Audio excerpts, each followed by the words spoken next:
Hey everyone, this is a re release of my conversation with poet Frederick Speers. This is one of those episodes when anyone asks me about Eager to Know and wants to know what it's all about. This is probably one of the 5 episodes that I send them because I think it gives a good insight on what my vision of this podcast to be. Now, Frederick and I have been friends for many years, and I've always known that he's a poet. It was a nice opportunity for me to get all of my questions about poetry asked. I thought that maybe they could be considered silly questions, and I felt very safe asking these questions with Frederick. This was a good interview. It's a good discussion, and I hope you all enjoy my conversation with Frederick Speers. Recently, I started playing piano, reading music, learning music theory. It has been as if I'm getting a map to the world of music, one that I have always really lived in. Music is everywhere and has always been around me. I feel a bit of the same way about the world of poetry. It is something I have been exposed to all through childhood, middle school, and high school, and even now as a creative adult. But it is something I never fully understood. I just existed with it. This episode's guest is a poet who is also a personal friend, a friend I feel comfortable asking all of my poetry questions without fear of judgment. Frederick Speers grew up in Blacksburg, Virginia, the home of Virginia Tech. It was a liberal college town in the middle of rural, conservative Virginia. Since our childhood is the foundation of our creative selves, I asked Fred to talk about where he grew up. A blue dot in the middle of a red sea. That's right. A little blue dot in the middle of a red sea. Blue Ridge Mountains. I mean, can't complain as a kid. And also had a world-class 5-story college library that I could hide out in. So I could hide in the mountains or I could hide in the library. We learned sort of the culture and the language so that we could not be identified as being from Blacksburg, so we wouldn't be beat up. The next town over, Christiansburg, in the summers, they'd have book burnings in the center of town. That was quite a contrast. A town in the next town over would, burn books they didn't like. And then in our town, an internationally renowned technical college. I think like most, queer kids growing up, you realize it sooner than most people think, right? You realize it at a very, very young age. I remember in first grade, and my mom was taking me to, it was a kind of like craft store to get a frame to put the picture of my first grade girlfriend. I think her name was Cara. I remember distinctly, looking at the very cheap plastic frames that I could afford with my allowance. It was the same frame, and there were different pictures inside. There were different stock photos, right? There was a beautiful man. There was a beautiful woman. I remember very sort of, flowing big hair.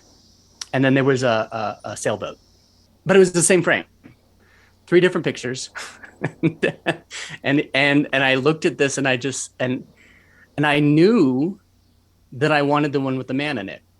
And even stranger than that, I knew that I couldn't tell anyone before I knew that I wanted it. Like there was something that jumped out in front of that desire that I had to have that picture of that man that stopped me from saying anything to my mom. Growing up in a small town, can't tell my parents. I think I went through all kinds of, different,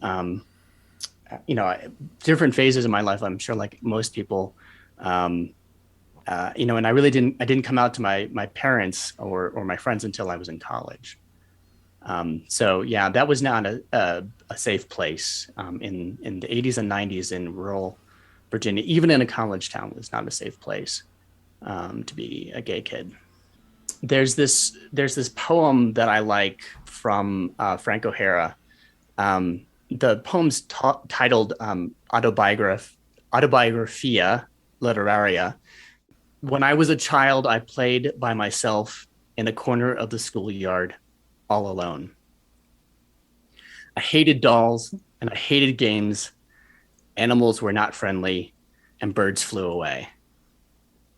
If anyone was looking for me, I hid behind a tree or cried out, "I am an orphan. And here I am, the center of all beauty, writing these poems. Imagine." You've got this voice, this poet who I think I see a lot of myself in as a kid. I like beautiful things, but the culture, the masculine culture in Southwestern Virginia was very strong. And so we were encouraged to hate or want to destroy those beautiful things. And so that left me sort of conflicted in this idea of like, I hated dolls, I hated games, animals were not friendly, they flew away. This sort of really kind of voice that's pushing you away. And yet he's writing this poem and saying he's at the center of all this beauty. Can you imagine that? That contradiction between sort of, who we say we are, what we say we want, and what comes of it. It sort of gets at the heart of the process that you were, I think, getting at when you were like, let's start with childhood. One thing that I read that you said is, I have always loved words and how they shape the world. Did your brain activate around words when you first started learning how to read? Can you tell me about where that happened? I think for me, it wasn't really even reading in books. It was more the melodies I would hear in speech, in drama, and the kinds of things that I did get to be exposed to. So it was spoken word that was the first thing that excited I you? think it's true. I think that's true for everyone. When we're born, we sort of have the ability to absorb whatever the local rules of the game are in terms of the language. And one of the ways that we learn those rules is not actually by learning the rules, it's by hearing the melodies and the patterns that we hear all around us, and we infer from those patterns meaning, and absolute meaning and also relative meaning. So our brains are very, very well equipped to seek out those kinds of patterns at a very early age. There's a professor I studied with who said that that there's almost like this proto poem that everyone in their adult life goes through, where they're walking around the house going keys, keys, keys, keys, keys.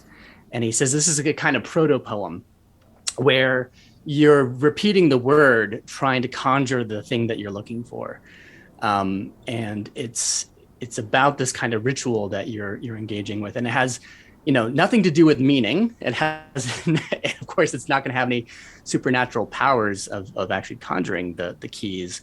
But yet there's something sort of basic and inborn about that need to connect speech and patterns to the real world. I think we all go through as kids. Maybe a difference is that I decided to pay attention to it over, say, some of the other kinds of art that some of my friends chose.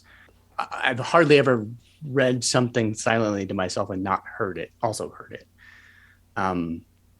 I think, there are lots of different types of poetry out there, just like there are in terms of any kind of art. There's some poetry that's more visual, some that's more abstract, some that sort of confound the normal process of speech. I tend to be drawn to the kind of poetry that is closer to music, closer to song. This is a big surprise to me because I never thought of poetry as something that should be read out loud. I mean, that makes complete sense. So this is what happened. I got your books and I read your poetry and I was enjoying them, but I was not reading them. I was not speaking them. I was reading them. But then I found on your website, you were reading them. So this So Far Afield book, you reading them, and that kind of changed everything in hearing. Oh, yeah? Oh, yes. And then I went back and I reread them, but I spoke them, and it changed everything. So thank you for that. I am now going to, as I move forward in life, in experiencing poetry, I am definitely going to be reading it out loud. I love that. And I love that you shared that with me. When did poetry actually become a thing for you? At what age? I know that the first thing that I was exposed to as poetry would have been like Dr. Seuss type of things. Sure. That's like poetry, which, I thought was clever and everything.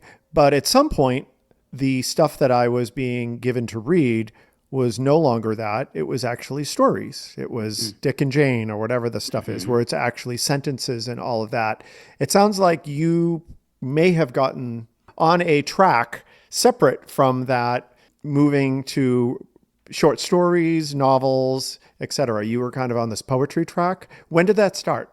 Yeah, that's an interesting way to put it. So Shel Silverstein, right? You must have heard his poems. Sure. The Giving right? Tree? So he did the Giving Tree. And where the sidewalk ends. Where the sidewalk ends. I cannot go to school today, said little Peggy Amike. I have the measles and the mumps, a gash, a rash, and purple bumps. My mouth is wet, my throat is dry. I'm going blind in my right eye. Right? I remember that from when I was, I don't know, 5, when I heard that record for the first time. And there seemed to me a kind of power in poetry, even in that kind of very sing-songy, children's, poetry written for children, that continued to interest me. But it wasn't really until high school that I realized that there were people who were like writing poetry for adults. And I learned about Robert Frost. I learned about Wallace Stevens and Walt Whitman and Emily Dickinson, and my brain lit up. It seemed to me a conversation that was happening behind the scenes I wanted to hear, by really, really interesting people. They were trying to put into words, experience or thoughts, or they were, working with language to shape those experiences and thoughts in new ways, to change the language, to change the way that we see the world. Poetry seemed to me the kind of writing, that it seemed to be the kind of blueprint that enabled all other kind of writing to be possible. It's where innovation could come out of. It's where things could be challenged and made new. It's where things could also be put to be remembered by other people that we would never meet, and be brought forward by translating people from Greek or Roman or from Russian, from other cultures, other times, that you could talk to these people. You could pass notes in class, if you will. All of it works with patterns. All of it works with rules, whether you're breaking those rules, bending them, or creating new ones for people to hear. So you're working very intensely and intently with language in sort of the same way that, like, a visual artist is working with color. You're working with it in a sort of a different state of consciousness than most people. As a painter, I have this skill, so to speak, with managing value, which is like the difference between dark and light, the whitest white and the darkest dark. Hue, which is where you are around the color wheel, whether you're red, orange, yellow, green. And then saturation, which is whether it's, bright red all the way down to dull red, all the way to gray. And it's like this 3-dimensional, 4-dimensional thing that you're managing. And like, that's what an artist is using. And they have this skill that they know how to use all of these things to bring it on the canvas. And I was thinking, well, that's kind of what a poet is doing, but with words. That leads to another Frank O'Hara poem, which I want to read real quickly, because I think you'll appreciate this poem. And this is Why I'm Not a Painter by Frank O'Hara. Okay. I'm not a painter. I'm a poet. Why? I think I would rather be a painter, but I am not. Well, for instance, Mike Goldberg is starting a painting. I drop in. Sit down and have a drink, he says. I drink. We drink. I look up. You have sardines in it. Yes, it needed something there. Oh. I go, and the days go by, and I drop in again. The painting is going on, and I go, and the days go by. I drop in. The painting is finished. Where's sardines? All that's left is just letters. It was too much, Mike says. But me? One day I'm thinking of a color, orange. I write a line about orange. Pretty soon it is a whole page of words, not lines. Then another page. There should be so much more, not of orange, of words, of how terrible orange is and life. Days go by. It is even in prose. I am a real poet. My poem is finished, and I haven't mentioned orange yet. It's 12 poems. I call it Oranges. And one day in the gallery, I see Mike's painting called Sardines. You talked about being exposed to these poets and it opened up the universe to you. When did it shift to you creating poetry? And what was that like? Yeah, I think through high school and college, wrote poetry. I would imitate, um, the poets that I liked, that I would read. I felt joy. Um, it felt um, it felt challenging. It felt good. I felt good about myself. Um, you know, that's and I also sort of felt like this is something that I could get better at if I had more time. Did you have anything else in your life that you were doing that made you feel that way? Or was this like the first time that you were doing something where you felt like this is my thing? That's a great question. I think it helped shape the it helped shape my interior thought, and my own sort of self-reflection of who I am in a way that other kinds of things I enjoyed didn't. Like being with friends, super enjoyable. Our playing rugby together, super enjoyable. But those didn't help sort of shape my interior landscape of who I am in a way that poetry did and does. Reading so far afield, there's a lot of. So this is a book of poems, and I think it looked like it's sort of classified as gay themed. Is that accurate? That is, yeah. Okay. I saw that with some of it, but not with all of them. It definitely looks like you are processing things from your own experience with your poetry. And first of all, is that accurate? I think so.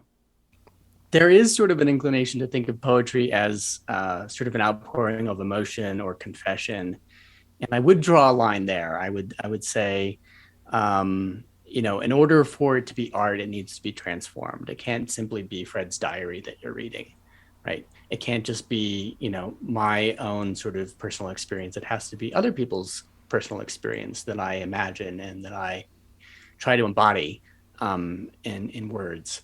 So I don't think there's any escaping the autobiographical nature of my writing, but most of the poems that I write, and increasingly so, are, they, they have a very strong lyric eye, but the eye is a fable often. It's a myth that I've invented. It's a vehicle that I've invented for myself, and I bring the reader along. I'm assuming that you see yourself as an observer of the world around you, and less of a participant in everything that's going on. Is that accurate? I think so. Yeah. When did you? Because I just realized this about myself, Hmm. that I was an observer at the youngest age. Yeah. When did you realize that about yourself? Yeah, I think it's interesting, and it probably has something to do with the fact that that we that we were born gay, Mm, right? That we're standing on the outside of society, even when we're in the middle of it, yeah. even if no one can tell, that we're gay. Yeah. We are constantly sort of having this meta skin around us of these eyes that are looking for clues everywhere, and listening for tone and listening for patterns of speech that can give you a hint: is this person friendly, or is this going to be Yeah. this person going to hurt me? In a way that other kids don't have to go through that sort of trial by fire. It's a terrible way to sort of create an artist, but it certainly works. Yeah, that's so true. That's so true. It's like that. Well, a couple things. It's that emotional quotient where you're paying attention to the dynamics Yeah. in the room between people. I was always completely attuned to all of that as the youngest kid. I remember in first grade, I know the personality landscape of everybody in my first grade class, like how everyone interacted.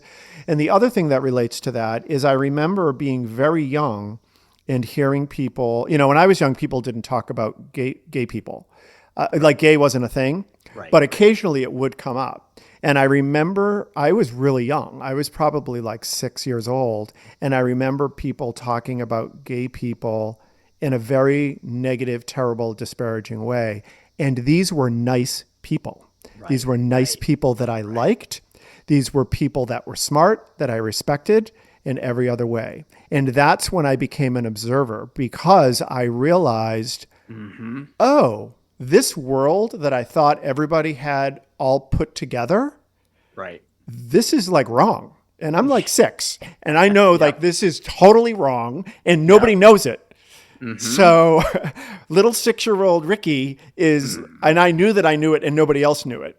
And that kind of turned me into an observer. That's a very seminal moment of knowledge, where you don't just know something, but you know that you know something that other people don't know, and that they don't know that you know. Correct. And that there's a theory of mind that happens when you put that all together, and at the age of 6, right? Fred, thank you so much. It was wonderful reconnecting with you. And I feel like I have been personally transformed as it relates to poetry and my relationship to it. And I think that people listening to this, probably many of them will feel the same way. I hope so. And I really love what you're doing, Rick. I love the curiosity that animates this series that you're putting together. And I look forward to hearing more from your archives and the new ones to come. My name is Ricky McGuckran, and you have been listening to Eager to Know, the podcast. If you haven't already, please go to Apple Podcasts and subscribe, rate, and review this podcast. Join me next week for another Eager to Know podcast.